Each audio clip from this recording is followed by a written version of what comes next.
Good morning. Welcome, everybody. This is Sarah O'Brien at the Highway Safety Research Center. I'm here with Kristen Blank and Allison West, and we thank you guys for joining us today to talk about the Watch for Me NC 2019 program and cycle, and to provide you guys information on how to apply and what it would mean to join. This webinar is being recorded, and it will be posted back on the website on the participate page. So if you have other folks in your area that are interested in participating in your starting up your local Watch for Me NC program, but we're not able to attend today, feel free to pass this link on for them to catch up with us after the fact. Also, if you have questions while we're going through the slides today, you can post them into the questions chat pod that you should see on the right side of your little menu bar that pops up there. Hopefully everybody can hear me. If for some reason you're having trouble connecting or your connection drops, you can always close out and reopen and log in to join, and sometimes that will fix any kind of technical difficulties you may have. So just quickly what we're going to talk about today, I'm going to give folks a background of the Watch for Me program for those of you who may not be familiar with it. Then we'll talk about what participants get by joining the Watch for Me program and what the requirements are for the different partner communities when they join. And then we'll go over the actual steps to participate and wrap up with a question and answer session. So feel free to pop in your questions into the question pod as we go. I'll probably hold off responding to those questions until the end. I've got Kristen here that's going to help manage, so she may respond privately if you've got a specific question that she can address. So the Watch for Me NC program is a comprehensive program that's aimed at reducing the number of pedestrian and cyclist crashes with motorists. And for those of you that are new, we'll talk about some details for how we go about doing that. The motivation for it is based on the crash data that we see. So statewide in 2016, which is the latest year of data that's available currently, almost 3,000 pedestrians and 950 bicyclists were hit by cars, with a large majority of these people sustaining injuries. So Watch for Me empowers communities to identify the safety issues and needed actions to address these crashes. It also supports the implementation of evidence-based approaches like community engagement, training, and capacity building for law enforcement officers, planners, engineers, educators, and others. And so we really focus on this 5E approach to addressing bicyclist and pedestrian crashes, but the Watch for Me program is specific to all of them but engineering. So while engineering or infrastructure improvements are not a focus for Watch for Me can foster a strong interagency relations that can indirectly help accelerate these targeted types of improvements in a community's built environment, stemming from increased collaboration between the officers, planners, and engineers. So goals for Watch for Me, the program has two main components. We focus on education and enforcement, and overall, the goal is to prevent injuries and deaths. So in the short term, that may mean simply raising awareness of bicyclist and pedestrian safety issues within your community and what the laws are to the general public as well as to law enforcement. But the longer term is to really create this culture of safety to prevent the injuries and fatalities from occurring. So there are behaviors that we look at seeking to change through these education and enforcement efforts. And primarily we target things like driver yielding, safe passing, attentiveness, making sure that people are visible at night when you're out and about. For pedestrians, it's encouraging them to use the crossings, bicyclists to use lights and signals, and generally to abide with the laws for all users. And we target certain behaviors based on the crash types and where the data shows us what is the most common behaviors that cause these types of crashes. So what Watch for Me isn't? It's not an anti-jaywalking campaign. And based on the evidence, we know that strategies that just rely on holding a one-time event or only focus on raising awareness through a media blitz or handing out flyers, that's not going to be effective at changing behavior. And so what we really want to do is focus on strategies that are comprehensive and that target several different levels. We're really talking about something that's going to be an ongoing kind of a program. And high visibility enforcement for pedestrian and bicyclist and motorist laws are a key component of that. Engagement and dissemination of safety messages to individuals, organizations, and the media is critical. And then coordinated communication between the partners that are focusing on safety. That's where you're going to get the biggest bang for the buck and the best outcomes.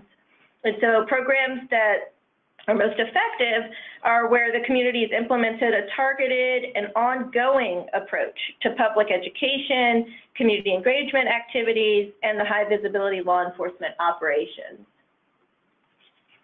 So a little bit of background about Watch for Me.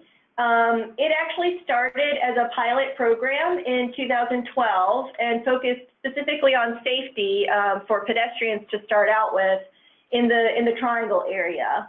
And since then, it's grown in 2014 to a statewide program that looks at pedestrian and bicyclist issues and also has the added focus of safety around schools. So since 2014, it's been a statewide program, and typically what happens is there's an annual cycle where we start up a new program year in the spring, and then by the time we get to the following winter, we're focused on reporting out what's been going on that last year. So Governor's Highway Safety Program actually sponsors this program, and it's administered by the North Carolina Division of Bicycle and Pedestrian Transportation. And then we at the Highway Safety Research Center help support NCDOT in administering this program and providing technical assistance and training to the communities that are involved. Past community participants are really scattered throughout the state. And what I wanted to show you with this graph is basically that the program continues to grow. It started with about 14 communities, and since then we've had a total of 50 different communities that have been involved over the last 8 years. Now some communities come in and go back out and then maybe come in again. So it's not necessarily consistent year to year, but the trend is that it continues to grow. So let's think about some common participant activities to give you an idea of the types of things that you might want to do within your local program. We think of each community who joins as a partner, and one of the keys to success for partner communities is the formation and coordination with its coalition of local stakeholders. Partner leads tend to be housed in either the police departments or the planning agencies. And in the past, we've also had a few that were led by local university police departments. Last year, the lead points of contact reported that they averaged about 20 hours a month to be involved in coordinating their local program.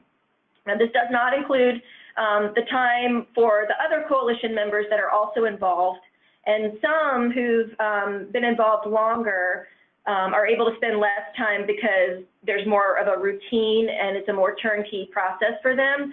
Others who maybe have a larger regional effort might spend more time. So that's just an approximation. Coalition members aid in the different activities that each partner community decides to implement. So think about this as many hands make light work. But also, because addressing bicycle and pedestrian safety is a complex problem, it requires tackling that with working through the problem from many angles. And so when you have a really good coalition that's representative of a lot of these different types of organizations, you can really start to affect change. So here's a list of some of those common stakeholders that we see typically providing that broad mix for their coalition. At a minimum, law enforcement has to be at the table because the core function of the Watch for Me NC program supports officers through training and assistance to conduct those high visibility enforcement activities. And that can actually be at any level. The law enforcement could be municipal, county, university, or campus police, but you have to, at a minimum, have them be involved. Other coalition members can represent public health, planning, engineering, schools, advocacy groups, local businesses, or really anybody that might have a vested interest in supporting bicycle and pedestrian safety. Some of the common enforcement efforts that we see can go beyond the traditional enforcement operations that might be focused on warnings or citations, but can be things that are a mechanism to raise awareness of the rules of the road and reduce unsafe behaviors. So officers can also conduct kickoff meetings or events, media events, or educational events that speak to traffic safety issues specifically related to walking and cycling. These can create positive situations for police to engage with the community while getting their messages across. Another tool some agencies use that casts officers in a positive light is the Caught Being Good tickets. Officers can hand out gift certificates that are sponsored by local businesses to pedestrians and cyclists that are observed practicing safe behaviors. Some common outreach or media efforts that can be done. HSRC actually provides partners with sampling of press releases and strategies to earn free media. So we work with NCDOT on the statewide media releases around key walking and cycling events like Walk to School Day or Bike to School Day, Halloween, where clearly you've got a lot of child folks out walking or biking around, back to school events, maybe particularly tied to universities or elementary and middle schools going back to school. And then we also track the earned media that's generated in local markets from Watch for Me NC public engagement events. So it's important for you to help support that work because then it helps us see what the reach is for Watch for Me. And thinking about the reach, there's some other things that HSRC tracks to understand the outcomes of this program.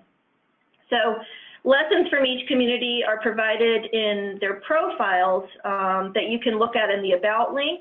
So that can be a good resource to see what maybe neighboring communities to you are doing or have done, or also to look at peers that maybe are similar in population size and get a sense of what they're implementing.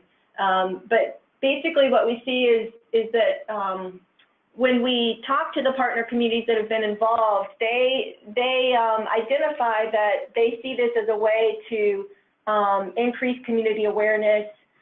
They've used it as a tool to launch improvements to municipal ordinances, establish stronger relationships with their community coalition members, specifically schools or other partners. They also see that the traffic citations and tickets that are being issued are upheld more consistently. And so all of these things work together, again, to tackle this wicked problem.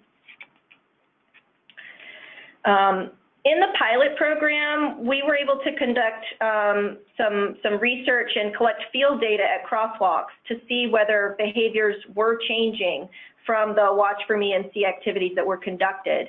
And across the 7 triangle crossings that were monitored through a driver yielding study, we saw a 27 to 32% increase in yielding. And so what this shows us is that there are actual measured outcomes from implementing the Watch for Me program. We also saw that there were improvements in pedestrians using the crosswalk, which is another positive outcome in behaviors. Another study that was done more recently, HSRC compared the counties that had Watch for Me programs with a control group of counties in North Carolina not participating in Watch for Me to compare crash frequencies of key crash types between the two groups. And they actually found a 12.8% reduction in pedestrian crashes in the counties with a Watch for Me program, with key reductions being seen specifically in nighttime crashes and also in failure to yield crashes. So we know that this program works. Other safety achievements that we see is these communities have passed resolutions or policies that support bicycle pedestrian safety. We've got coalitions that are active. Currently, there's 36 partner communities. And then significant increases. We actually have done some testing of officer knowledge before or after they've attended the training, and we see that their knowledge and capacity to conduct these types of operations is improved. Other benefits. So many communities in North Carolina maybe have already gotten walk-friendly community designations, but this is a program that is maybe you've heard of. It's kind of similar to the bicycle-friendly community designations, but participating in Watch for Me can be an opportunity to help communities move to a higher level of recognition or even seek initial recognition in the walk-friendly community program. North Carolina also recently launched its Vision Zero plan, and many communities either have these plans or are starting to develop plans around Vision Zero. Or you might have a strategic highway safety plan or some other master plan that includes goals for reducing crashes and injuries. Pedestrians and cyclists are among the most vulnerable, and they can actually represent up to 15% or so of all roadway fatalities in a community.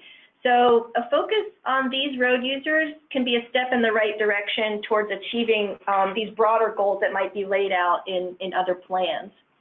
And finally, the Governor's Highway Safety Program supports the Watch for Me program and provides credits for eligible activities through its statewide traffic enforcement program reporting system.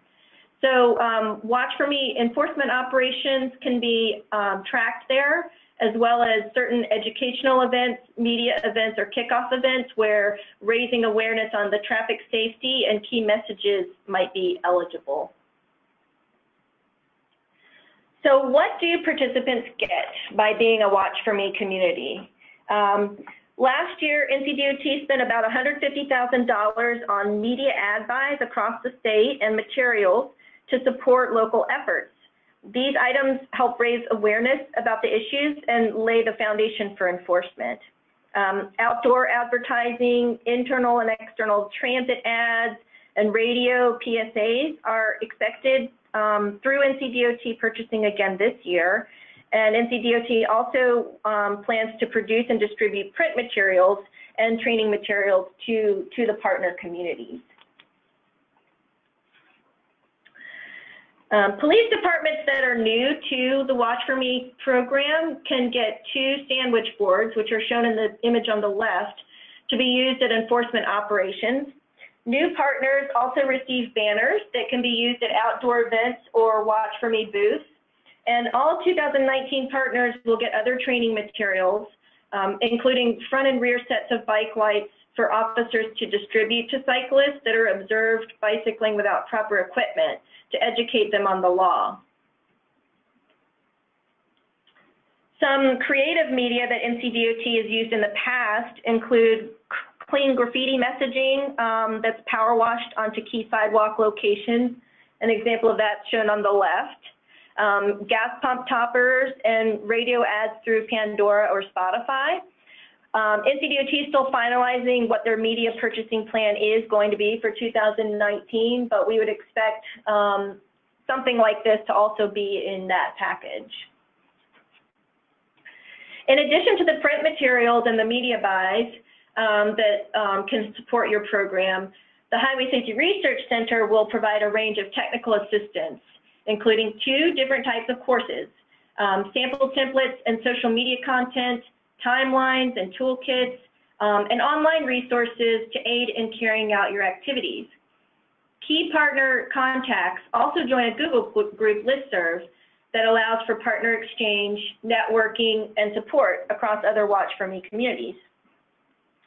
So I want to talk a little bit more about the 2 training assistance opportunities that are offered. We have law enforcement training, and each training is open to any officer to attend. You actually don't have to be in a Watch For Me community to register for these trainings. But we're going to be holding up to 4 of the 101 full-day workshops, which are targeted for new officers, either new to your staff, even if you're a returning partner community, or to new officers that have never participated in Watch For Me before. And then also, we're also offering up to 4 refresher courses, which are half-day workshops. These provide a little bit more of an advanced version of the training, and they're for officers who've already gone through the initial, the full-day course. We're exploring the option of also holding an additional training in conjunction with the Traffic Safety Conference that's going to be in August. So we'll be providing more details on that as it unfolds. But for now, we don't have a schedule or location for these trainings, the enforcement trainings coming up, because it's based on the partner communities that apply and where they're located. So we can tell you that the time frame that we are targeting for holding these enforcement trainings is going to be in the May-June time frame. The other thing that's important about these law enforcement courses is that you need to attend a training in order to access the Watch For Me events in the GHSP STEP reporting system. Another type of course that we're offering are the action planning workshops. And partner communities must participate in these workshops. They're going to be rolled out across the state after the law enforcement trainings this year, so that officers will have a better sense of what role they bring prior to attending the action planning workshops. These are going to be held again throughout the state. We're planning to do up to 6 of them. And the expectation is to have about 4 to 6 members of your coalition attend. At least 1 officer is required to attend, but the makeup of the remaining members is really kind of dependent on your partner coalition and what makes sense for you. So these workshops are going to help communities walk through key elements to consider for developing plans for implementing your Watch For Me activities and longer-term programmatic goals, succession, outreach, and administrative planning. So you can already be thinking about who might need to be at these workshops. All right, so let's review participation requirements for partner communities. Obviously, submitting an application is the first step, but there are a few strings attached, if you will, for communities that join due to the desire to reduce pedestrian and bicyclist injuries and crashes. And the success of your local program is largely dependent upon the time and effort that your coalition puts in to addressing it over the long term. So what we do is try to tie these requirements to things that we know are going to set you up for success. So sending officers to the law enforcement training is, of course, crucial to being able to then go out and conduct the high visibility enforcement operations. We also require that you attend the action planning workshop and, of course, disseminate the materials that are provided by NCDOT through your engagement activities in your communities, and then to actually conduct those enforcement operations. Other participation requirements focuses around evaluation. And really, part of this is to ensure compliance, but then part of this is to understand what's happening with program delivery across the state. So there's 3 mechanisms that we currently use for partners to report their activities. One is an online form that allows officers to report on their enforcement operations. We also have a form that allows for outreach, education, and other community engagement activities to be documented. And HSRC will periodically request this information on these events.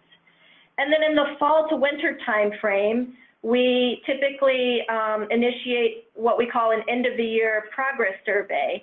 And that allows us to capture a summary of every local program's efforts. And we follow these up by exit interviews to glean overarching themes, process outcomes for indicators of what makes successful, meaningful programs, as well as to understand the challenges and obstacles that partner communities face so that we can start working to address them. So one of the things that we've already heard is that we're trying to work on currently is to streamline these reporting requirements. So the reporting requirements really help the HSRC monitor the impact of Watch for Me's programs statewide. But it's also important for the Governor's Highway Safety Program to understand what's happening as well, and to see whether there's other strategies that need to be developed to aid partners in driving down pedestrian and bicyclist crashes.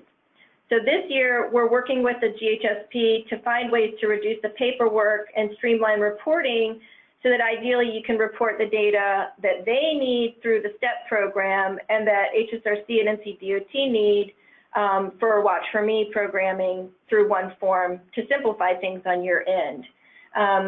We don't know yet whether these reporting changes will be able to be ready to implement within the 2019 program cycle, but that is something we're working on, and we may be seeking feedback from you as we go through that effort this year.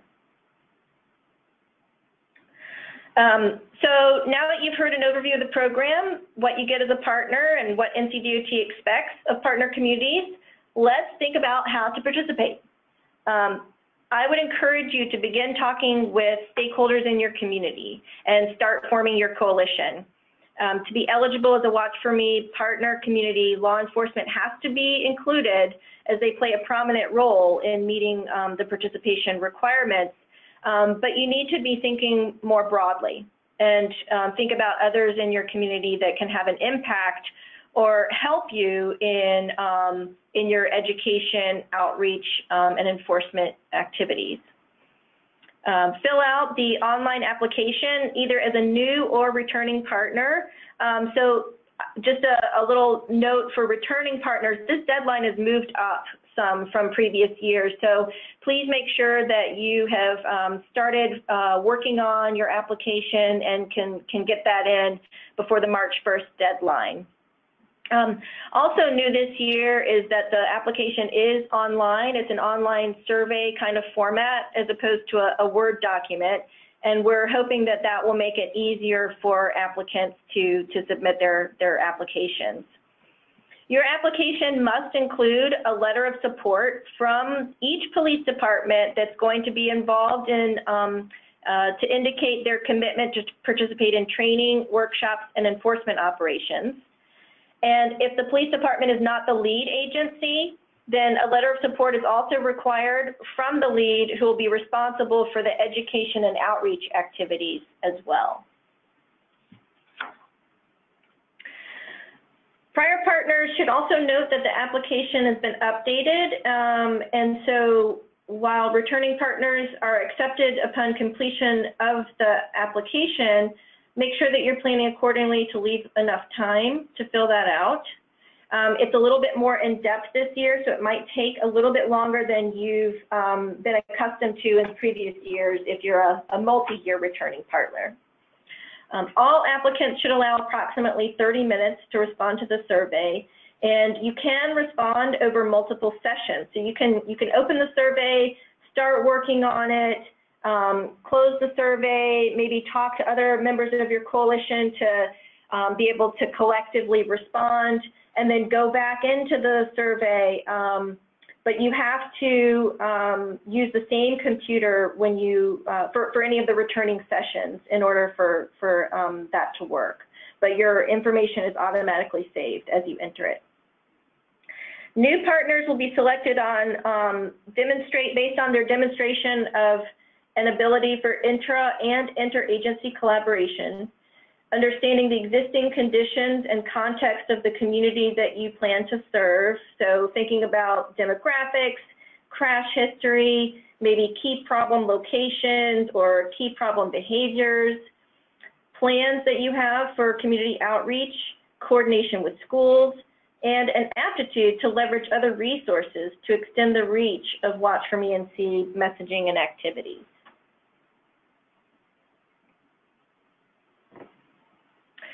New this year on the application, we've added a section to try to aid us in more efficiently and expeditiously beginning preparations for those training needs and schedules for both the law enforcement training and the action planning workshops. So at the very end of the application, we're asking some questions that help us with training logistics. So I just wanted to give you a heads up on that, to be thinking about that. And if you're not the person who would be aiding in answering those questions, keep that in mind so that you can reach out to the person that can help best help you answer those questions. So let's think about the program timeline. The deadline for the applications, as I mentioned, is March 1st. In April, we anticipate announcing the new partners that will be joining. And then in May and June is kind of our time frame for targeting the enforcement trainings. And then starting in June, kind of staggered with the enforcement trainings, we'll begin rolling out the action planning workshops. July through November is typically when local communities conduct their Watch for Me activities. So that's kind of like our peak program season. And then starting in November, going into the winter is when we start wrapping up for reporting purposes, and when we'll initiate the end of year progress survey and the exit interviews. So the point here, while this is kind of an annual program cycle and communities reapply each year, I think it's also key to remember that this is a long-term strategy, and this is a cycle that can continue every year. So with that, we're going to open up actually the question box for any questions that you might have, and I'll try to go through those with Kristen, and we'll see if we can answer them out loud for everybody else.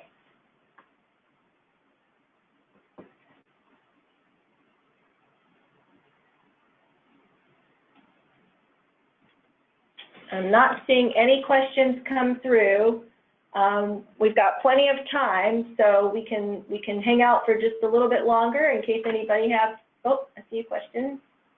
Let's see. Okay, waiting for the question to come in.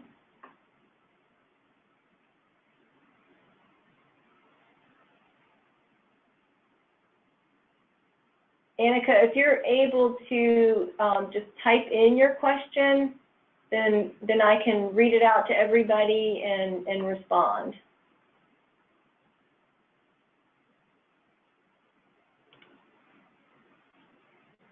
Okay, let's see. How do we find out if our community is already involved and who to contact? That is a great question. On the website, we do have community profiles for all of the communities that have been involved at some point in the past. They may or may not be a current partner, meaning they may not have been a partner last year, but all of that information is available on the website. And Bart, I can follow up with you afterwards to help you if you're interested in or looking for a specific community that you have in mind, and who that contact person would be. Okay, the next question is, I'm trying to get my town Woodfin signed up and would like to know if there's any good strategy to cold call law enforcement to get them involved. Wow. Okay, that is a great question. So one strategy could be to work with nearby law enforcement that may already have a relationship with their neighboring community. So Woodfin, I know, is near Asheville, and Asheville has been a partner in Watch for Me. And so they may already have relationships between the two police departments. That might be an option. Another option would be to think about other local agencies or organizations that already have a relationship with their law enforcement department, and go through that channel.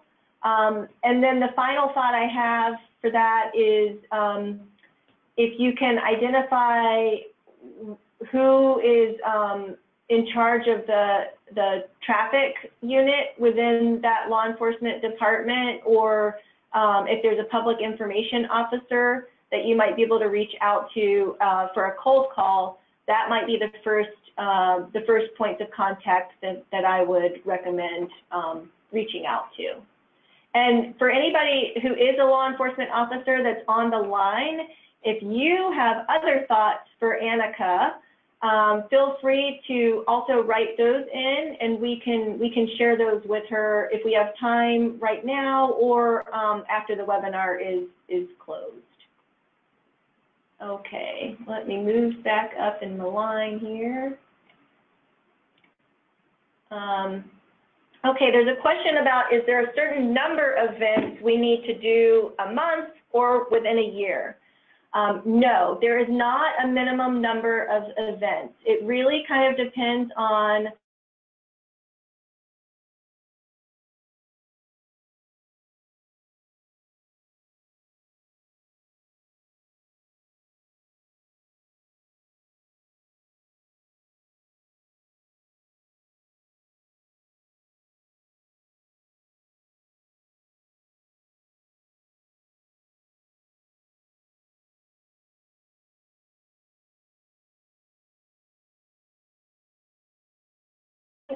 in some communities, this may be their very first point of interaction with addressing bicyclist and pedestrian safety issues. So we do not have a minimum number of events, but I will say that research has shown that typically, as far as enforcement operations, agencies that conduct them on a somewhat regular basis, so, you know, thinking maybe like once a month or twice a month, some sort of ongoing episodic type of enforcement operations tend to see better results at those locations where they're conducting their operations plans. Okay, next question. Can we specifically request certain items like sandwich boards if we are a returning partner? That is another good question. That would be something you would need to talk with NCDOT about. They have a limited budget, of course, for purchasing all of the training and print materials for the entire state. And so it may depend on the number of partner communities that are involved in 2019 as far as whether they would have additional funds or resources available to provide additional sandwich boards to returning partners. So I would say let's circle back around with NCDOT on a case-by-case basis for that.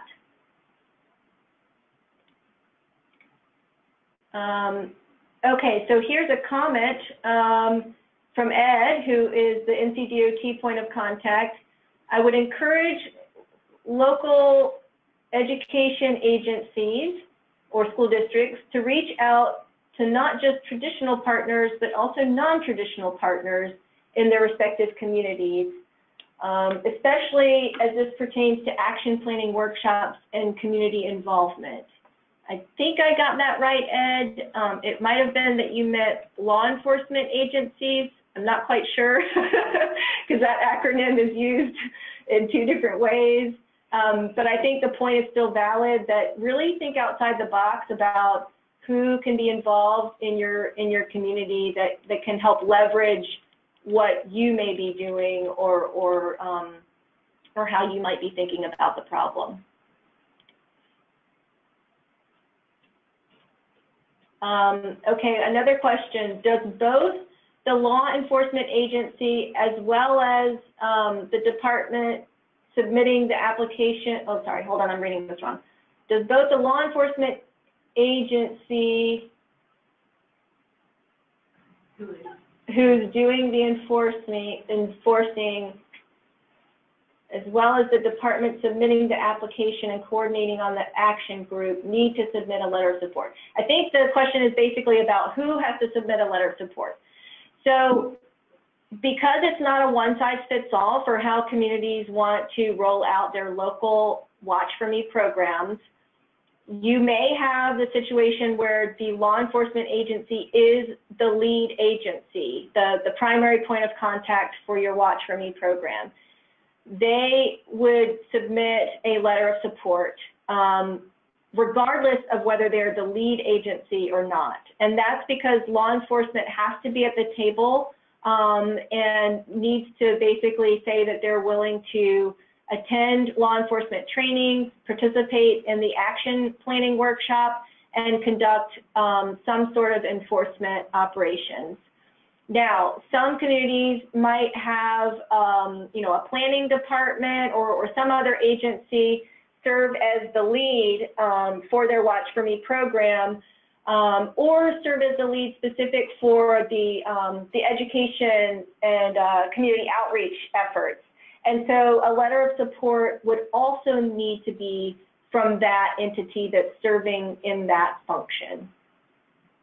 In some cases, the law enforcement agency serves both functions, and in those cases, you would only need a letter of support from the law enforcement agency.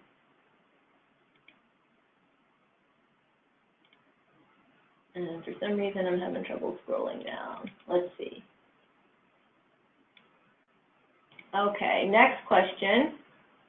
This is from Murphy Police Department, who has been a partner since 2015. And they would like to know, do we need more letters of support from our community partners for the application process, even if these community partners have not changed?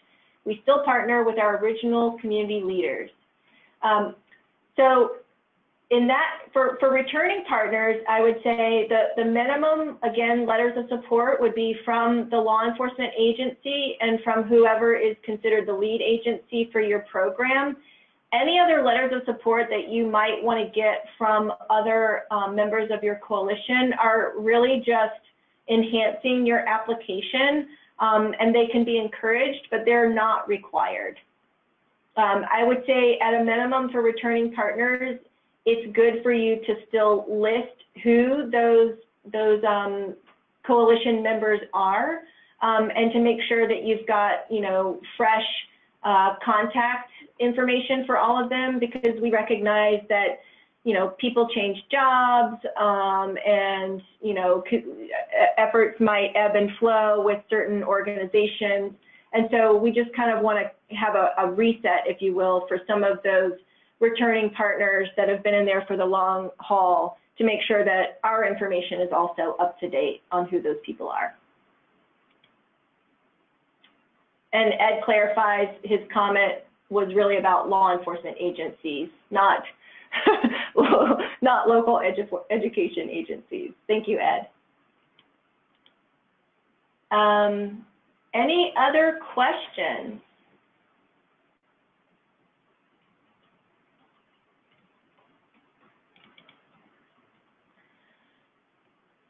Well, seeing none, I'm going to go ahead and wrap up the webinar for today. I really appreciate everyone who came to join us and sat in on the call. I hope that we provided useful information for you. And if you do think of a question after today and you want to email one of us, feel free to email Kristen Blank or myself, Sarah O'Brien. Our contact information is available on the website and through the information that you found for being able to register for the webinar.